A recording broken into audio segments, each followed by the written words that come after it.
السلام علیکم ورحمۃ اللہ وبرکاتہ۔ آج ہم توارث اور تغیر کا سیکنڈ پارٹ جو ہے ڈسکس کریں گے۔ اس سے پہلے کی ویڈیو میں ہم لوگوں نے توارث یعنی انہیریٹنس، چہرے کے اندر جو مختلف فرق ہے وہ دیکھ چکے ہیں۔ اسی طریقے سے ہیریڈیٹی اور توارث خصوصیات اور خصوصیات کا اظہار یعنی inherited trait and expression of trait بھی ڈسکس کر چکے ہیں۔ آج ہم کروموزوم یعنی لونیے کے بارے میں دیکھیں گے۔ ڈائیگرام میں آپ لوگوں کو کروموزوم کی ساخت نظر آ رہی ہے۔ جانداروں کے خلیے کے مرکزوں میں پایا جانے والا اور توارث خصوصیات کو لے جانے والا جز یہ کروموزوم ہے۔ یعنی کروموزوم کہاں پایا جاتا ہے؟ یہ خلیے کے مرکزے میں پایا جاتا ہے، جو توارثی خصوصیات کو لے کر جانے والا ایک جز ہوتا ہے۔ یہ مرکزی ترشوں اور پروٹین سے بنا ہوتا ہے۔ یعنی جو مرکزی ترشیں ہیں، جو ڈی این اے ہیں، اس سے یہ بنا ہوا ہوتا ہے۔ کروموزوم خلیے کی تقسیم کے دوران خوردبین کے ذریعے واضح طور پر نظر آتے ہیں، جن میں توارث خصوصیات کی معلومات علامتی شکل میں ہوتی ہیں، اور وہ جین کروموزوم پر پائے جاتے ہیں۔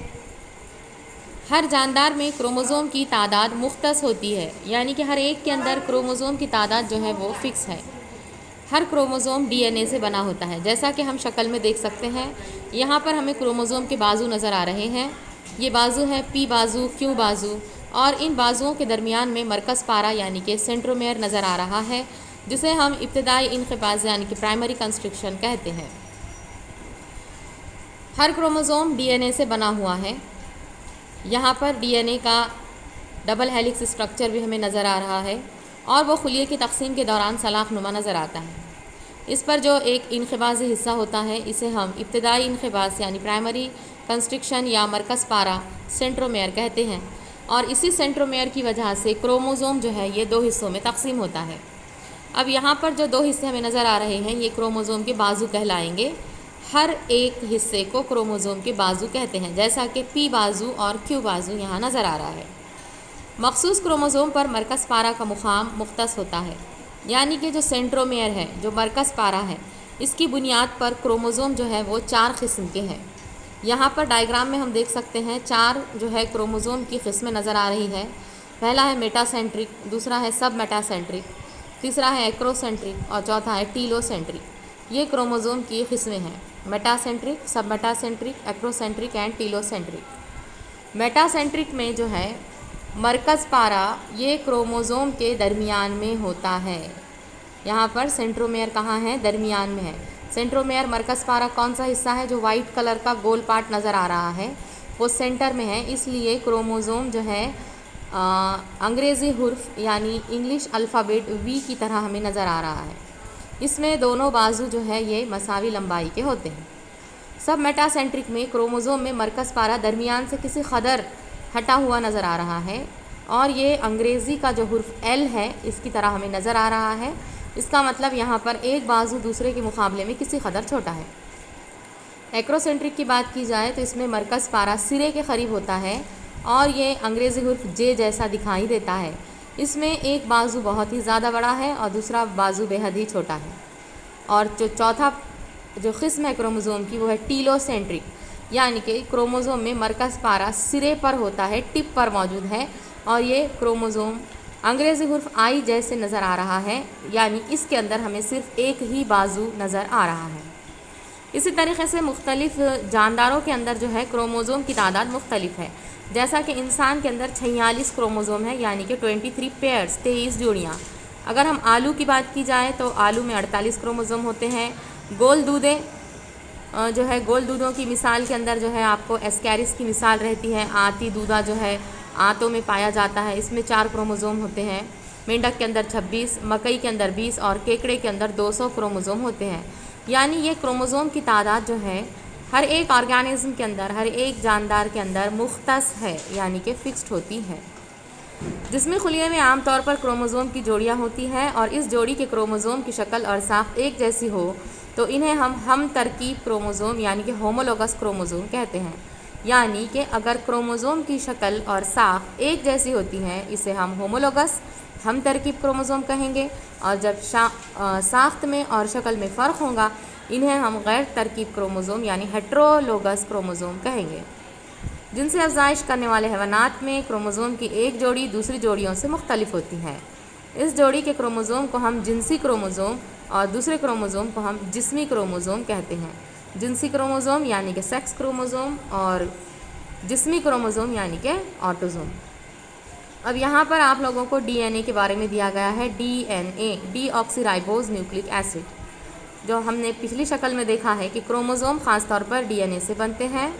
سوئٹزرلینڈ کے ماہر حیاتی کیمیا فریڈرک مشر نے 1869 میں خون کے سفید جسمیے یعنی کہ WBCs کے مطالعے کے دوران اس ایسڈ کو یعنی ڈی این اے کو دریافت کیا۔ کس نے دریافت کیا ہے؟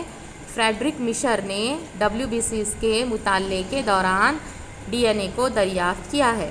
ابتدا میں یہ ایسڈ صرف مرکزے میں ہی ملنے سے اس کا نام مرکزوی ترشا یعنی نیوکلک ایسڈ رکھا گیا۔ نیوکلیس یعنی کہ مرکزہ ہوتا ہے۔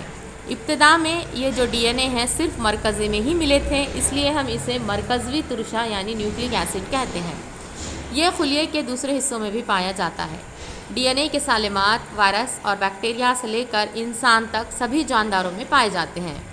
یہ سالمات خلیات کے افعال، نشو و نما، تقسیم اور افزائش پر قابو رکھتے ہیں، یعنی ہمارے جسم کے مختلف افعال، ہمارے خلیات کے افعال، ہماری نشو و نما، ہماری گروتھ، تقسیم یعنی کہ ڈویژن اور افزائش پر ڈی این اے قابو رکھتا ہے۔ اس لیے ہم ڈی این اے کو ماسٹر مالیکیول یعنی کہ منتظم سالمہ کہتے ہیں۔ ڈی این اے سالمے کی ساخت تمام جانداروں میں ایک جیسی ہوتی ہے، تو 1953 میں واٹسن اور کرک نے اس سالمے کی ساخت کا ماڈل تیار کیا ہے، اور اس ماڈل میں نیوکلیوٹائڈ کے دو متوازی دھاگے ایک دوسرے کے اطراف لپٹے ہوئے ہوتے ہیں، اور یہ دونوں دھاگے ایک دوسرے کے اطراف لپٹے ہوتے ہیں، اس لیے ہم اسے ڈبل ہیلکس یعنی دوہرا مرغولہ یعنی کہ دوہری کمان کہتے ہیں، جس کا موازنہ جو ہے ہم لچکدار سیڑھی سے کر سکتے ہیں۔ آپ لوگوں کو ڈائیگرام میں یہاں پر ڈی این اے کا واٹسن اور کرک ماڈل نظر آ رہا ہے۔ یہ دونوں واٹسن اینڈ کرک ہے۔ یہاں پر خلیہ ہے، خلیے کا مرکزہ ہے، مرکزے میں کروموزوم ہے، کروموزوم پہ ڈی این اے ہے، اور ڈی این اے کا سیگمنٹ جو ہے وہ ٹکڑا جو ہے وہ جین کہلاتا ہے۔ ڈی این اے کا ہر مرغولہ نیوکلیوٹائڈ نامی چھوٹے چھوٹے سالمات سے بنا ہوتا ہے۔ تو نائٹروجنی مادے 4 قسم کے ہوتے ہیں: ایڈینائن، گوانائن، تھائمائن اور سائٹوسائن۔ اسی طریقے سے ایڈینائن اور گوانائن کو پیورنس کہتے ہیں، اور سائٹوسائن اور تھائمائن کو پائریمیڈینس کہتے ہیں۔ نیوکلیوٹائڈ میں شکر کے ایک سالمے سے نائٹروجنی مادے کا ایک سالمہ اور فاسفورک ایسڈ کا ایک سالمہ جڑا ہوتا ہے۔ نائٹروجنی مادے جیسے کہ ہم نے کہا کہ 4 قسم کے ہیں، جو نیوکلیوٹائڈ یہاں پر 4 قسم کے تھے، ایڈینائن، گوانائن، تھائمائن، سائٹوسائن 4 قسم کے ہیں، اس لیے نیوکلیوٹائڈ بھی 4 قسم کے ہیں، نائٹروجنی مادے بھی 4 قسم کے ہوں گے۔ ڈی این اے کے سالمے میں نیوکلیوٹائڈ کی ساخت زنجیر کی طرح ہوتی ہے، اور ڈی این اے کے 2 مرغولے یعنی سیڑھی کے نمونے کے 2 کھمبے، ہر کھمبا باری باری جڑے ہوئے شکر کے سالمے اور فاسفورک ایسڈ سے بنا ہے۔ سیڑھی کا ہر ایک قدمچہ جو ہے ہائیڈروجنی بندش کے ذریعے جڑی ہوئی نائٹروجنی مادوں کی جوڑی ہوتی ہے، یعنی ایڈینائن ہمیشہ تھائمائن کے ساتھ ڈبل بانڈ میں رہیں گا، دوہری بندش لگائیں گا، اور گوانائن ہمیشہ سائٹوسائن کے ساتھ تہری بندش سے جڑا ہوتا ہے۔ یہاں پر آپ لوگوں کو gene, D N A fingerprinting, R N A اور اس کی قسمیں ہیں دی گئی، جو ہم اگلے ویڈیو میں دیکھیں گے۔ تو اس ویڈیو کو زیادہ سے زیادہ دیکھیے اور اس کے نوٹس تیار کیجیے۔ اللہ حافظ۔